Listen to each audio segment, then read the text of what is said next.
Why should Instagram have all the art fun? Why not bring the art conversation to LinkedIn? I'm Melissa, an artist and a culture sleuth. I'm Nina. I'm a visual storyteller, a LinkedIn content creator, and a photographer. Creativity is as vital to a successful business venture as it is to an artist. So why is the conversation about art and business segregated to different media platforms?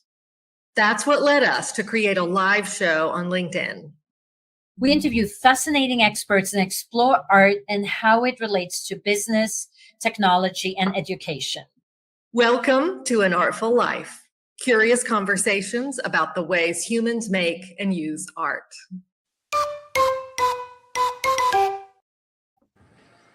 And welcome to another edition of An Artful Life.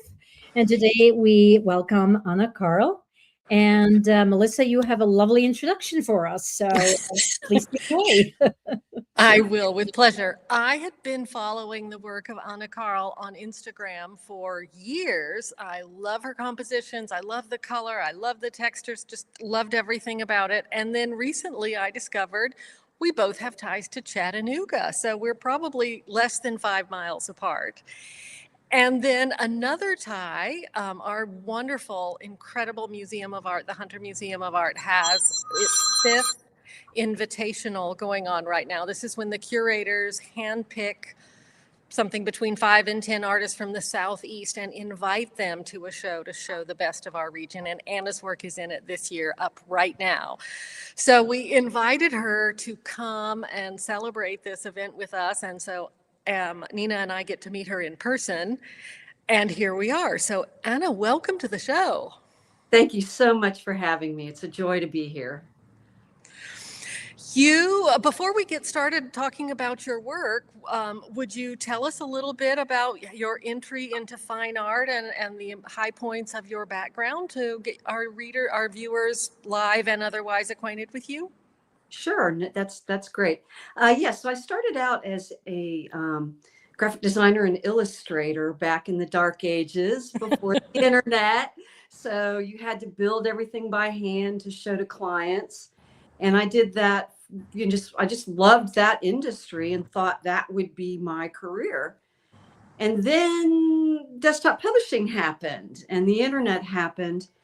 And everybody started pulling away from paying for graphic design and having their secretaries do their art, their in-house work and so forth to promote their businesses. And we were seeing this big shift happen in the industry.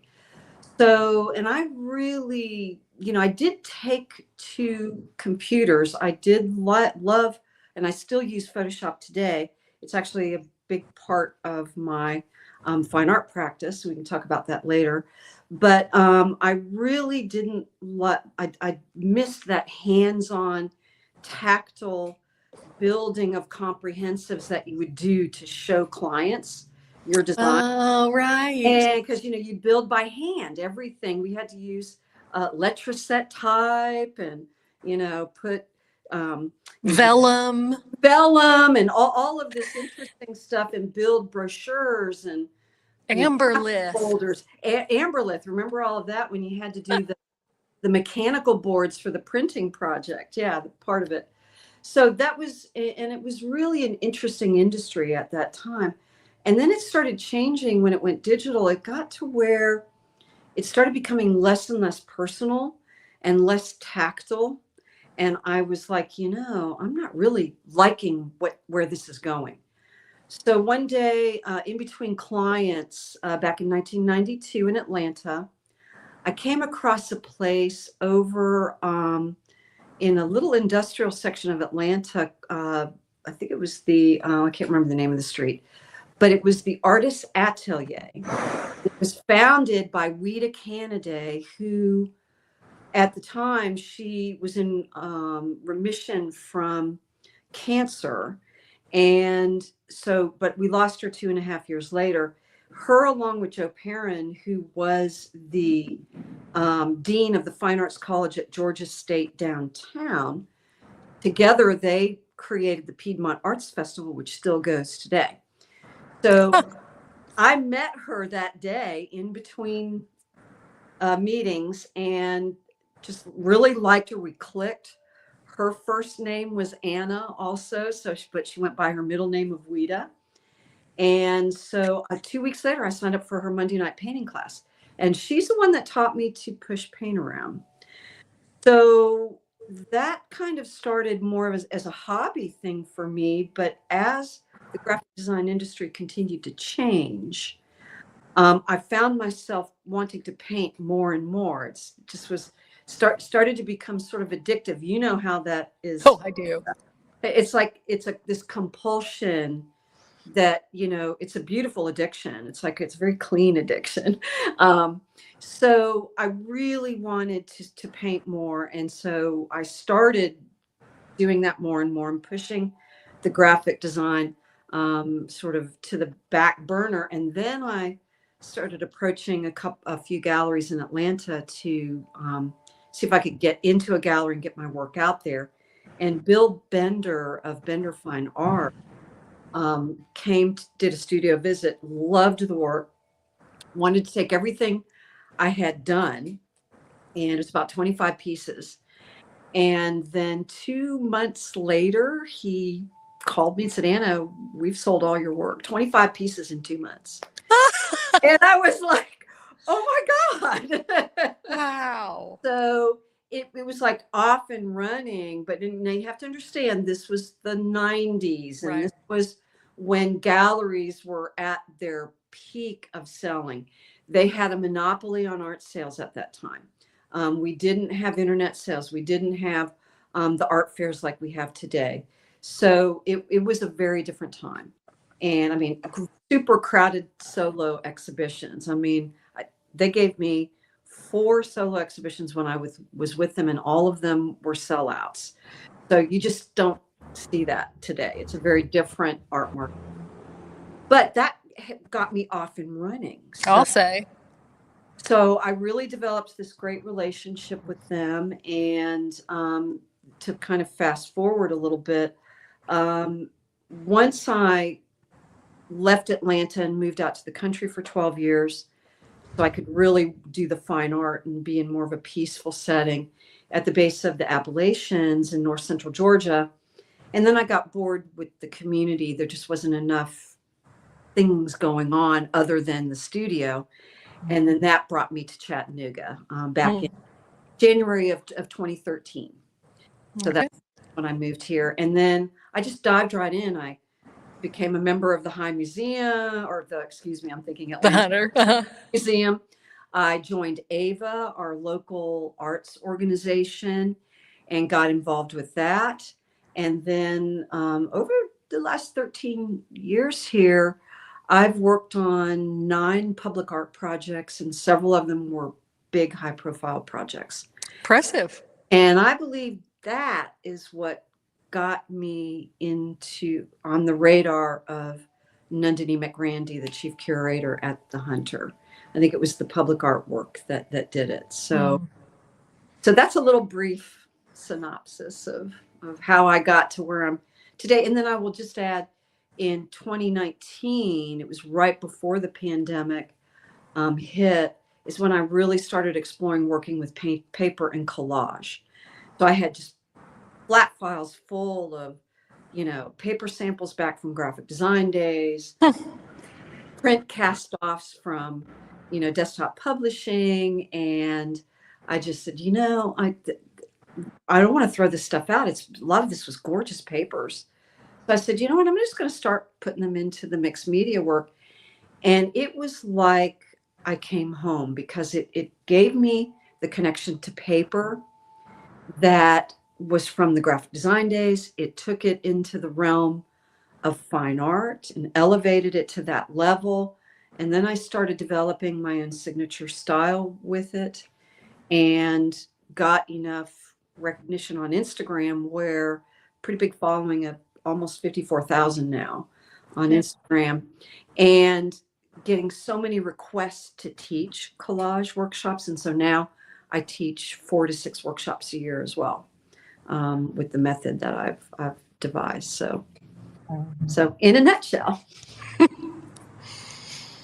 So tell us, what is collage? Like what is your definition of it? How would you explain it to someone who comes to it new and looks at your work? I call it painting with paper. So, because it's a really, when part of keeping the graphic design element in my work is that I will do preliminary sketches in Photoshop. So mine's a combination of digital and analog. Mhm. And I've been working in Photoshop since its infancy 30 plus years ago, before Adobe took it over. As a matter of fact, when it first came out, the Knoll brothers designed the program, and it was terrible. It's not, Adobe, once they acquired it, they licensed it for a year. And then in 1995, they bought it outright from the Knoll brothers and made it part of the Creative Suite. So that knowledge and the way that you work in Photoshop and you build layers to your imageries and your design is very similar to how I build work in the studio. So it's a very compatible marriage, putting those two together. Speaking of building work in the studio, I'm going to add a photo here. Oh, that's not it. Where is your sketchbook? There. This is a sample, I believe, of your analog way of sketching. So you do some on Photoshop, and then this is a physical version. Is that correct? Yes, especially if I'm going to do, like a really big series of work like I did for the Invitational. I wanted to go about it in a more thoughtful way and think about my intent with the work, because I'm really more of a process artist, but I wanted to dive into the intention behind the work. And so it's rare that I will actually do sketchbooks like this. And so I spent about a week just brainstorming and doing mind maps, which is what we used to do back in graphic design when we would, kind of brainstorm. Nina, I see you nodding. Did you do that too? Yeah. Yeah, I mean, I'm familiar with Okay. The term of mind map. And so I started doing that. And then I was like, there's some really fruitful things to think about here. And so that's when I decided to actually do a really good sketchbook for it, because when I had talked to Nandini, once I got the formal invitation to do the Invitational, she came to the studio visit. We talked about the work prior to me doing it. And she really loves my hobby of handmade book arts. And so I decided not only would because I did a series of mini maquettes for the work as well, which is the French word for sketch. Here in the States, we use the word for model. So architects, sculptors make maquettes. And so, but in France, where the word came from, it means sketch. And I used scraps of Photoshop sketches that I cut up and rearranged and made these beautiful little collages, which are also in the display case at the Hunter. And then I kept track of what I was doing as I was working and sketching by hand, which took me back to my graphic design days. Because back in the day, before the internet, you had to sketch a lot more in the graphic design industry than they do today. Everything's done on the computer today. Whereas my degree, which is in graphic design, my bachelor's degree, we actually had to take drawing and perspective and photography and painting. And we had 4 semesters of art history, which turned out to be a very good thing. Yes, it did. For my switch to fine art. So it made me really understand the history of fine art. And so it was a really different education from how they teach graphic design today. It was kind of a marriage between fine art and graphic design. So it was ideal. It was an ideal education for setting me up for where I ended up. That's amazing. So I mean, you talked already a little bit about, the mind mapping and the being thoughtful about how you put your collages together. But I mean, this being abstract art, where does your art come from? Like, is there an origin? Is there something abstract that you created from an abstract idea, or is it just all fantasy? No, and thank you for asking that. Yes, I do have a thesis about the work, which is my intention with this work is I'm fascinated with the push-pull between civilization and nature, and how we build cities and towns and villages only to have Mother Nature come in with hurricanes and earthquakes and tornadoes, and she just rips everything up, and we have to rebuild again. So we're in a constant state of flux because we don't work with nature. I mean, she's going to come in with this stuff regardless. Even if we had a totally green society, we would still have to deal with a lot of these storms. But, it's that push-pull between, and also I went to the UK in 1998 with my ex-boyfriend, and we went to York, is one of the cities in England. We flew into London, we went up to York, and we went down to Bath and back to London. And when you go in the York Minster Abbey and you go down into the catacombs of it, there's all these Roman mosaic roads that are still there. And you can stand on the spot where Constantine was crowned emperor. And I was like, ooh, I'm just getting goosebumps thinking about, and I've always had an interest in archaeology and how I took anthropology and archaeology as a science credit in college. And so I got this interest in how the layering of civilization is similar to how I build this work, where I build up topography on my panels or canvases, then I slap paint all across the surface, and then I sand the heck out of it and tear it down, and I build it back up again. So there's this sort of feeling of how, we build work up and then we tear it down, and this sort of renewal that happens every time you do that. And I also teach this process in my workshops as well, is how to build up, and it creates this beautiful layers of grunge in the background that you can work with. But the other thing that I do is I go around Chattanooga and I photograph bridge canopies and huge electrical wire assembly poles and, street grids. And I take that photography into Photoshop and I layer it with botanical imagery in Photoshop. And then you can make it any color you want, whatever palette you're working with on a piece. And I print out on archival watercolor paper that I order from India. And then I collage that into my work. So not only am I trying to create sort of abstracted botanical shapes, which, I have this shape vocabulary that I've developed.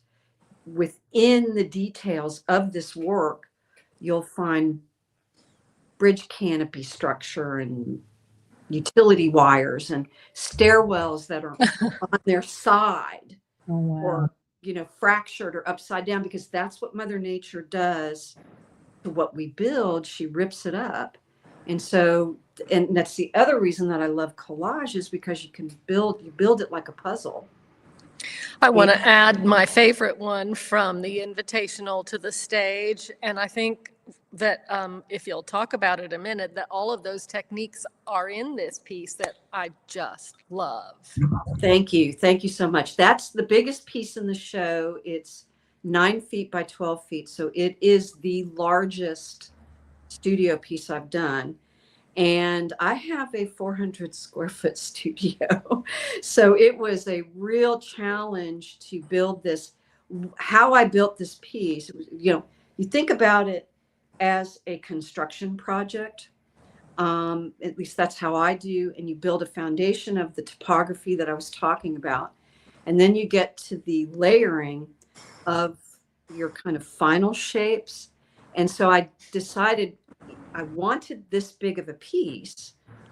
So I built it in 3 separate canvas columns that I could handle, that could be on my work table, because with collage, you have to work permanently flat, because you want to be able to move pieces around without taping them in place. I have worked on work upright. I did get to a point where I had to get it hung and marry the canvas columns together to make sure all the imagery was going to line up.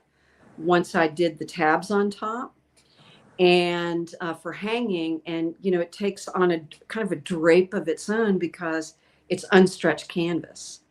And so it was a real challenge to pull this piece off in my studio. But what you'll find here, if you look closely, is the stairwells, that sort of kind of taupey beige color that goes all throughout the background.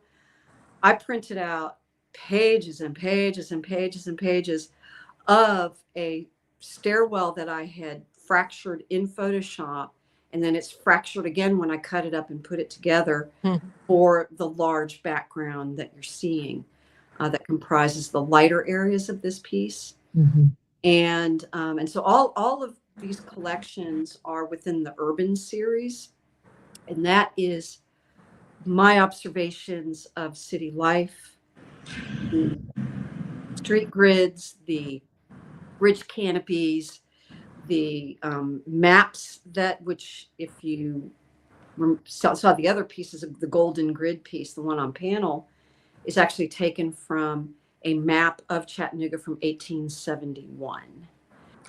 So if these are hanging on canvas panels, I presume in the very beginning they're blank. And when I start, like I'm working on this piece right here, and it would have started as just sort of a loopy charcoal designation of a bean shape that I want my girl here. I think I want this there. And no one would know what in the world I was talking about. And then I would begin to draw more carefully. How do you do it? So what I found when you're working with canvas, and especially unstretched and even stretched canvas, because when the pandemic hit, I started working more on canvas that I bought in rolls, and I would cut out the sizes that I needed and I would staple them down to a working panel. Because when I work with collage, I don't like my substrate to move. Okay. And stretched canvas moves, right? Right. So I like to work with unstretched from a roll and staple it to a working panel, which these are just really simple panels that I built with, just kind of crap plywood and framing, because I knew they were going to get beat up. And then I staple it down. And when I do staple it down, I sort of pull it taut so it's really nice and tight on that working panel. And then what I found is, because I have areas of high density in my work and areas with less density, because I really build out what I call my heroic area, which you would call the focal point. I found that once it was stretched, there was like a buckle across the surface where the areas of density would hit areas of just mostly paint. So what I started doing is the first thing I do is, after I stretch that kind of onto that working panel, as I go all across the surface, and I do a layer of watercolor paper. Oh, okay, to stabilize it. And it stabilizes the surface of the canvas. So now it doesn't matter having areas of density. So that starts. And then once I do that, then I actually do what I call foundation shapes, which I teach the architecture of space in my workshops. And the 5 principles, which I've now had copyrighted, my first copyright of something I'm actually written, Yeah. So the 5 principles, talk about, I call it the heroic area, you call it the focal point. The foundation shapes, which in my work, because I'm dealing with abstraction, but because I have an interest in geometry, it's the only math I got, when I was, taking schooling. It's like algebra, forget it. But geometry I got, because it's about shapes, and doing shapes in space is what I love to do. So I consider your substrate the spatial plane. And within that spatial plane, we're trying to get depth of field. We're trying to create all kinds of architecture. With abstraction, you have to think about this a little bit more, because there's no realism for people to grab a hold of. You're not in a setting where there's a table and a chair or a street, artists that do street scenes or a still life like you do, Melissa, with a lot of your gorgeous still lifes, which I Thank you. adore, by the way. So I had to come up with a way of thinking when I was doing abstraction to how can I anchor my areas of density and my shape vocabulary of these botanical shapes to the spatial plane. So I do these foundation shapes.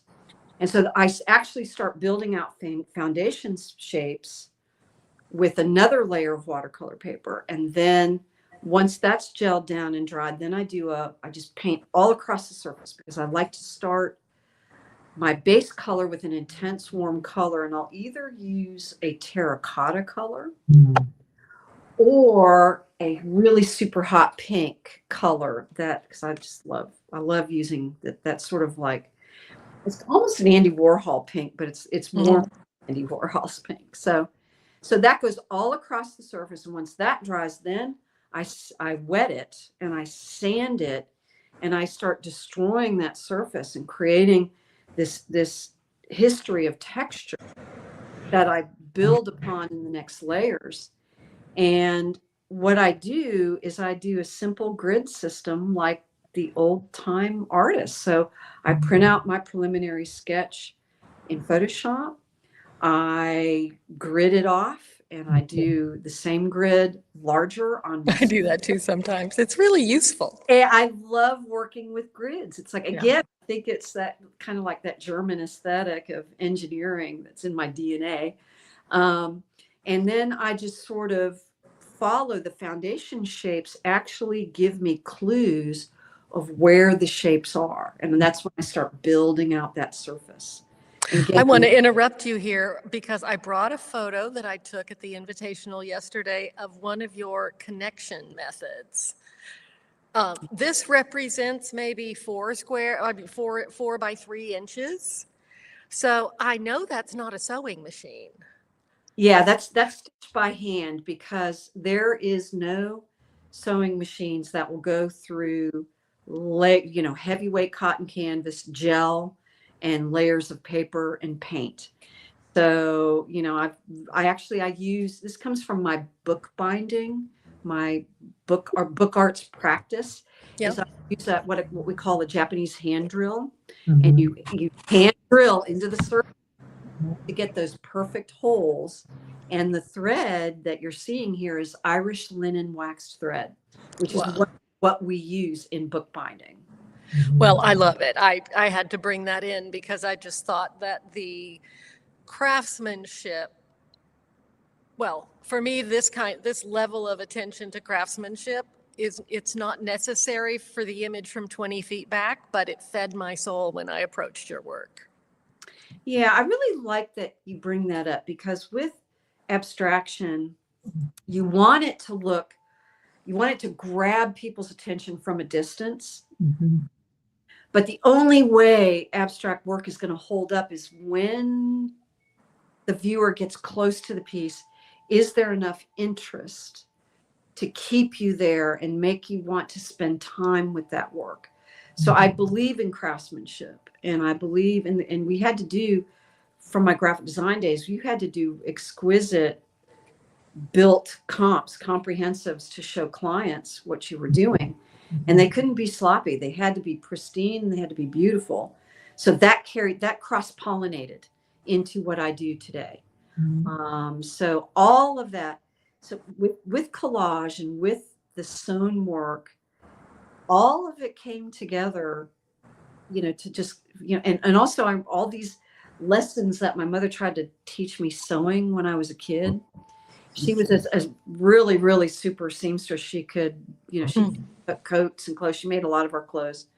But she was also a career nurse, but she did sewing on the side.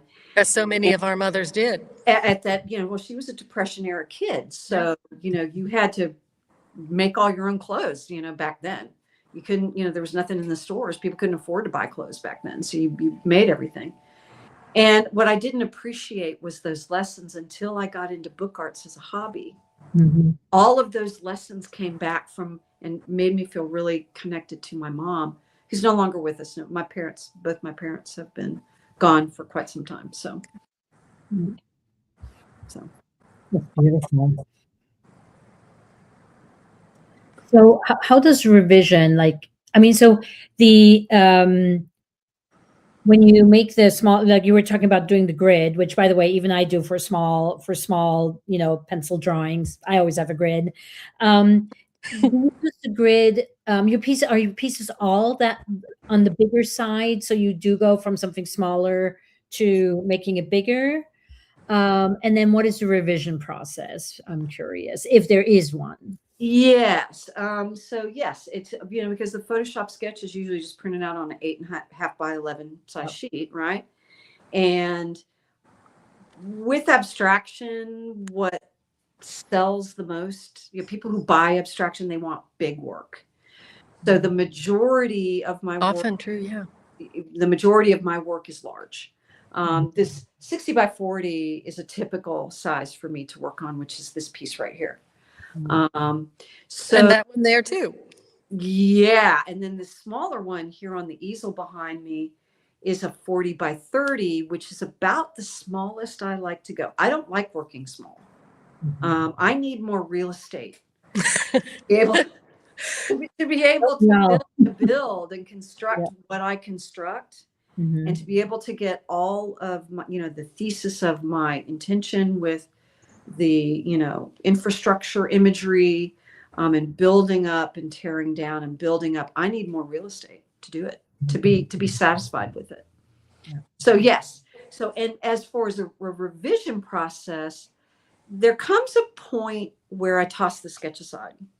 The sketch gets me started. It gets me going in the direction I want to go with a piece, but they do take on a life of their own. And even within Photoshop, and even, carefully constructed Photoshop sketches, and even the maquettes that I did for the Invitational, at some point you need to work intuitively and let the piece develop, because things always happen that you don't anticipate with a digital sketch or whatever. So you just need to let it go.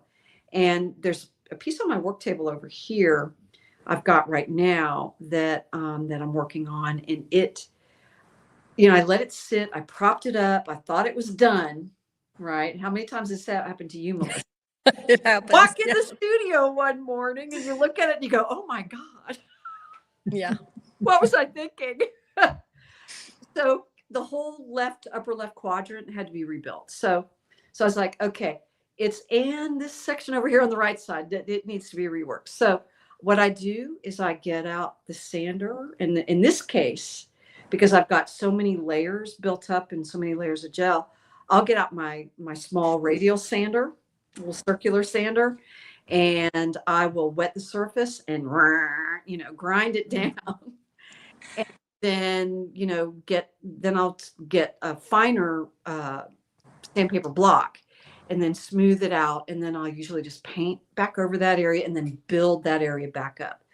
So and what happens is that area has even more rich texture, because you've torn it down and you've built it back up, and so you really create a history that's really beautiful. So I'm not afraid to just go in and go, whoa, and destroy an area of a piece, because I know it's not working. If it's not working, it's got to serve the piece, and it's got to serve the composition. And if it's not working, it's not working, and it's got to be done.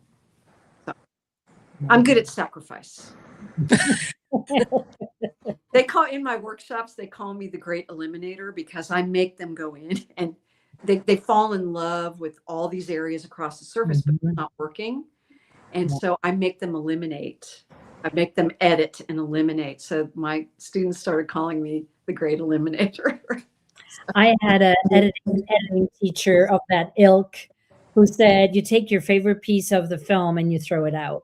Oh, It's the weakest point. It's so tough, isn't it, Nina? Oh my God. It's like, because you fall in love with these surfaces and things that are happening at any given layer. But if it's got to go, it's got to go. Yeah. I would play devil's advocate with that, though. I think it's an amazing beginning exercise to take the thing you love and most and throw it out as a way to remember to approach everything and develop everything and not be chained to something. But I think when you've been doing something for 20, 30 years and you're actually good at it, that then you actually know what the good thing is. I would agree with that to an extent. Okay. For me, as an artist, it's always about, I need to achieve something. And of course, chronic dissatisfaction is a major part of an art practice. Yes, it is. Because if we didn't have chronic dissatisfaction, we wouldn't keep coming back. It's what keeps us coming back and getting in the studio, because we need to keep trying and to achieve. So for me, going in and destroying something, even far along in a piece, I still find that very useful, Melissa. Yeah. So I would agree with that partially. There are cases where you do want to leave it, but there are times when it's just got to go. I have another theoretical question for you, because recently I ran across a statement by an art dealer and I just loved it because it really helped me with a problem that I've had, where when people say, "What do you do?" I hate that question, because 35 years of striving towards something that's dear to my soul is not easily encapsulated in 6 sentences, and I just dread it. But this art dealer said artists need to learn to introduce their work instead of explain it, and for some reason that made the process a lot more agreeable to me. So I'd be curious about to you is, imagine you're in an elevator with someone who's not familiar with the art world. How would you introduce what you do to them? Well, usually the first thing I say is I'm an American abstract artist, because, and the reason I don't say mixed media artist, that is essentially what I am. But at the core of what I am is I am abstract. Yeah.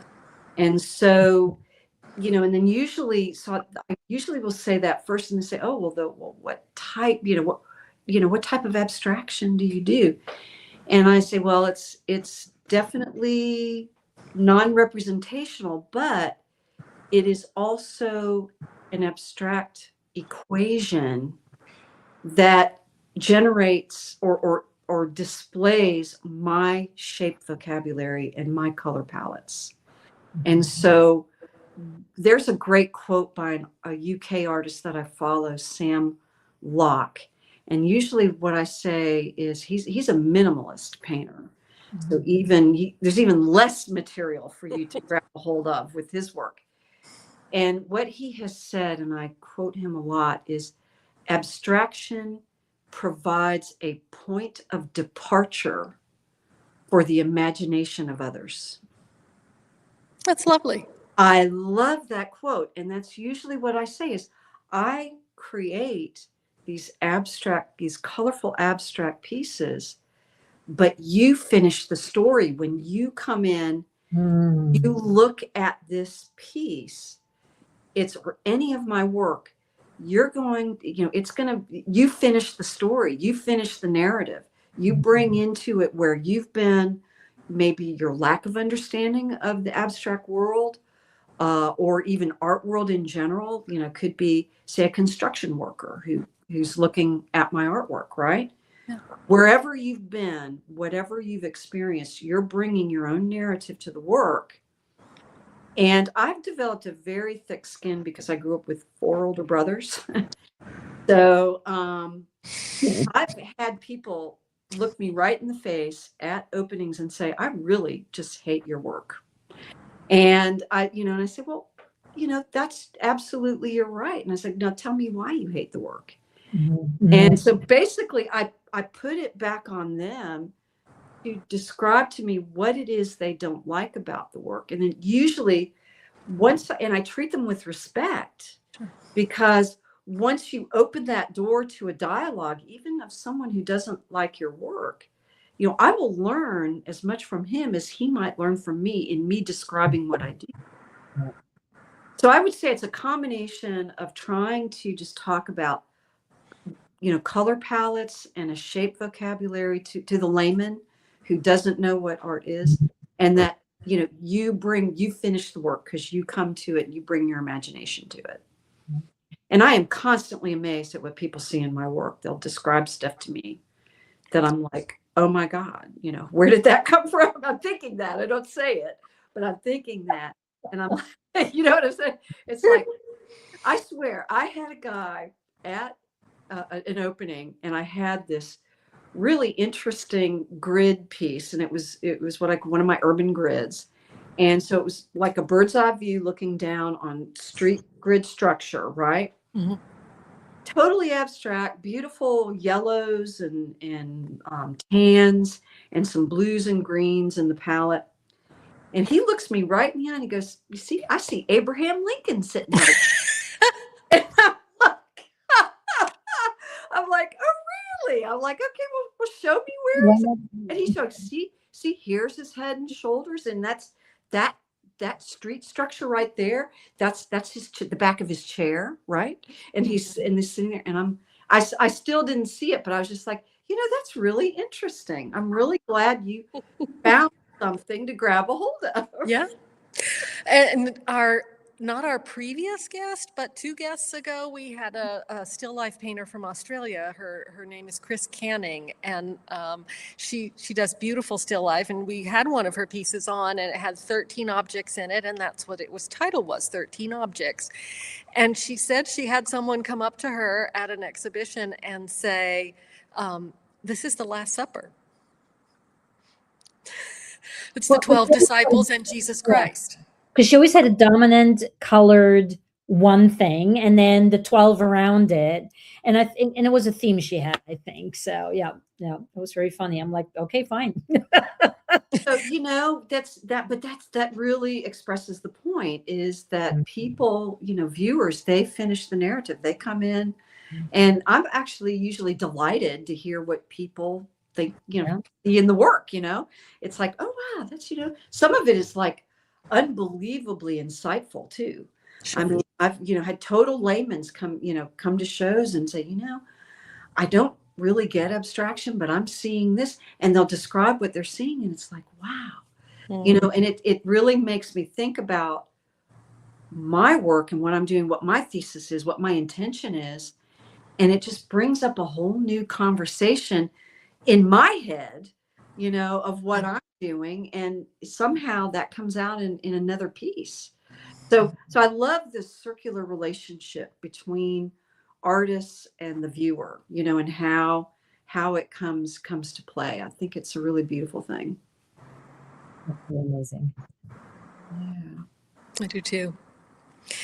Oh no, wrong question. I have had mutual friends of ours praise you as a teacher and say that that's a big part of your practice. What I can imagine what you bring to a class. What does teaching bring to you? Oh, again, it's that circular relationship, because first of all, I didn't even know if I was going to be a good teacher. But when the pandemic hit, now we did have a renaissance of sales during the pandemic. When everybody was fixing up, remember that? Everyone was, I remember that, because they couldn't go anywhere. So they were buying artwork, and it was great. And then it started trailing off again. And I started going, I need another revenue stream, right? I need something else to go here. And I actually had been getting a lot of requests off of Instagram to teach classes. So I said, I really need to think about this seriously. And of course, the first person I wanted to approach was Peggy Townsend, our local of Townsend Atelier, which is a incredible classroom facility here in Chattanooga. And Peggy's just such a beautiful human being, and I love working with her and working in that space. But I had to come up with a curriculum. I had to say, okay. So I had to sit down and think, well, what would I teach in a work? How do I condense what I do into a 3 or 5 day period? And what would the daily structure be like? How would I approach it? So I came up with a curriculum, and then I actually went into the studio and worked through the curriculum myself. Oh, wow. Before I started teaching. Yeah. And what that did was it enabled me to fine tune what I was doing. That's not working. So let's take that out of it. And here's what's, and this will be much more easier for me to convey. And then once I started getting into it more and more, I found I needed to come up with the architecture of space and the foundation and really start thinking about these principles so I can explain it in such a way, because a lot of people who are coming to these classes, and we do online classes as well through Peggy. Okay. And I do have traveled to other cities, to other entities, and taught with them as well. But how can I, get them to look? Because a lot of them come to me and they're like hobbyists or have never done any artwork besides what was taught in public schools before. So, because I take all levels, and because collage is a very forgiving process. I'm signing up, by the way, just saying. But it's something that you don't have to know how to draw. You don't have to know really how to paint. It's something that people with very little experience can come in and grab a hold of. And I needed to be able to explain it in such a way that they would understand. So, yeah. And then so I taught with Peggy, and then I had a request up in Tellico Village up there towards Knoxville. So I went up. Peggy was a guest on the show, by the way, pretty much exactly a year ago. So yeah. Nice. Just a lovely human being. And then I just went to Peggy and said, hey, I want to teach with you, and this is what I have in mind. Mm-hmm. And I presented it to her, and she was like, oh my God, because, I would say the majority of Townsend Atelier is oil painting and figurative and realism. And here I am, this abstract. I said, well, how do you feel about an abstract? She said, Anna, we need an abstract artist. Yeah. We need, because we want to offer more than just what they have been doing for the last 15, 16 years since they've been in operation. So I was like, well, then so the timing was really good, both for Peggy and for me. Mm-hmm. And then they just, then I announced it on Instagram, I was doing this, and people come, and then they just sell out. I mean, it's like, because people want to learn collage, they want to learn abstraction, and I have such a big following now, they want to learn my process. So it's like, it's just kind of, it was like a snowball. It just took off. I'm so glad. Yeah. That's amazing. That's so amazing. And, nowadays, I mean, I take nearly all my classes on Zoom as well. So, especially with drawing, it's amazing because you can follow along so well, right? Absolutely. And those have become really popular, the online ones. As soon as we announce them, they fill up in like 24 hours. Yeah. Because people don't have to, they don't have to pay for travel. Yeah. So they can, just stay home and do it from there. So that works out really well. But to answer the other end of that question is, here are these people who either have little to no experience with art, and they will take what I tell them and they'll do stuff on their piece, and it'll blow me away. I'm like, how did you do? I'll ask them, how did you do that? Wow. And so and then they'll say, well, what you said wasn't quite working, and da da da. And so I learn from them almost as much as they from me. And again, it's that circular relationship. I love that. Yeah. So it's really a beautiful thing. Yeah. And what I found is I'm really good at it. So I'm like, okay, let's go do this now. Why not? It's wonderful. I think it's wonderful to sort of be able to share what you love doing with others, right? And as you say, you get as much as you give. So yeah. And talking of which, unfortunately, we are coming to the end of our show. I could listen to you for hours on, Anna. This was really wonderful. Thank you so much for sharing yourself so generously with us. We do have the two same questions we ask everybody at the end of the show. And the first one is, what advice would you give to an early career collage artist or maybe even abstract artist, so sort of looking to find their voice? What would be one piece of advice you would give them? Definitely be authentic, and don't succumb to trends that you see out there on social media. It's the death knell of your work if you just try to copy what somebody else is doing. So, dive into yourself and your history, and what are the things that have interested you? What are things you keep going back to as a person? And how can those translate into collage or abstraction? So, look for authenticity, and, be what I've found over the years, because I've been in the gallery circuit now since the mid 1990s, is that if you are authentic to your work, your audience will find you.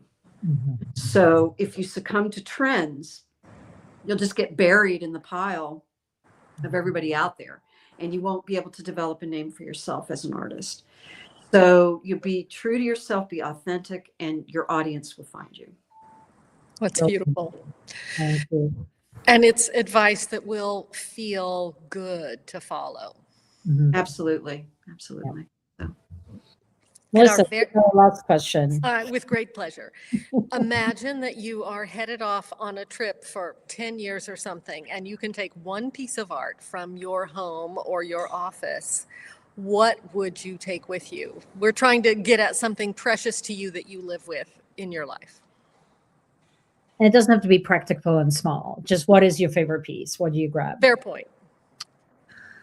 I did a Tondo panel, a circular panel of the late Courtney James, a friend of ours that had died a couple years ago now, who was just such a huge influence on me.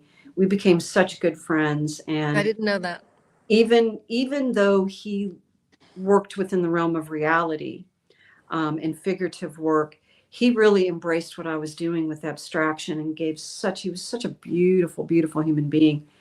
And so with his passing, I did this sort of celestial piece of him. And it's, I don't remember the title because I don't normally title my work. Let me talk about it a little bit more. Beautiful yellow, round, celestial, and it was collage and mixed media. And it's such a piece that every time I look at it, I think of him and I think of, conversations I had with him and how incredible his advice was all throughout knowing him. And I think it's love. I think the title is Love with Compassion. And that's what he did. He loved people and he always was so compassionate. So jovial. He was such a jovial, kind-hearted person, and he looked like a slim Santa Claus. He had that look to him. So, but he was just beautiful man. So that's the piece I would take with me. Well, I hope I see it one day. What a good choice. Yep, love it. Well, thank you so much. Thank you to the audience for hanging out with us, be it live right now or be it on a replay. And we will be back next month with another edition of An Artful Life, curious conversations about the ways humans make and use art. Thank you for listening. Thank you, Anna. Thank you, everybody. Thank you so much for having me. So much for your time.